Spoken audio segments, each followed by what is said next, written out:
কলকাতা ছেড়ে আসার মুহূর্তটা। সত্যি যখন এই ভিডিওটা দেখি, আর কিছু হোক না হোক, শুধু মায়ের মুখটার কথা মনে পড়ে। আবার কবে মাকে দেখব। মায়ের সামনে বলতে পারি না, মা আমার যেতে ইচ্ছা করছে না, আমি যাব না, এত দূরে আমার থাকতে ভালো লাগে না। আর মাও হয়তো বলে উঠতে পারে না যে তুই যাস না, এখানেই থেকে যা। কি করবে, মাও হয়তো গুমরে গুমরে থাকে, মা কিছু বলতে পারে না।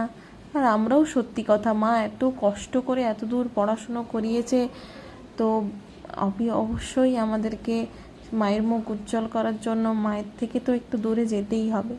কিন্তু যতই মনকে সান্ত্বনা দিই, তবুও যখন কলকাতা থেকে আমার বাসটা ধীরে ধীরে ধীরে ধীরে ছেড়ে একটু এগিয়ে যেতে থাকে, তখন সত্যি মনের মধ্যে কষ্টটা আরও বেশিভাবে বেড়ে যায়।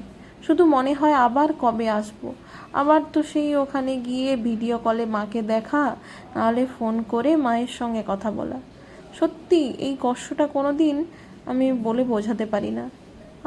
আমি জানি না কবে আমার মাকে আমার কাছে এনে রাখতে পারবো।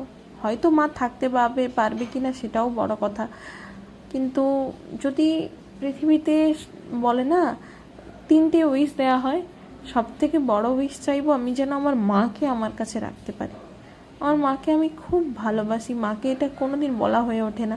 হয়তো মায়ের সামনে একটু রুড হয়ে যাই, হ্যাঁ একটু, মা মেয়ের সম্পর্ক তো কখনো খুনসুটি কখনো রাগারাগি হতেই থাকে, কিন্তু সত্যি মা ছাড়া আমরা সবাই অচল। মা ছাড়া আমরা কেউই এই পৃথিবীতে ভালো থাকতে পারবো না। তাই তো আমাদের আয়ু যেন আমার মায়ের হয়। মা যেন, পৃথিবীর সব মায়েরা যেন খুব ভালো থাকে।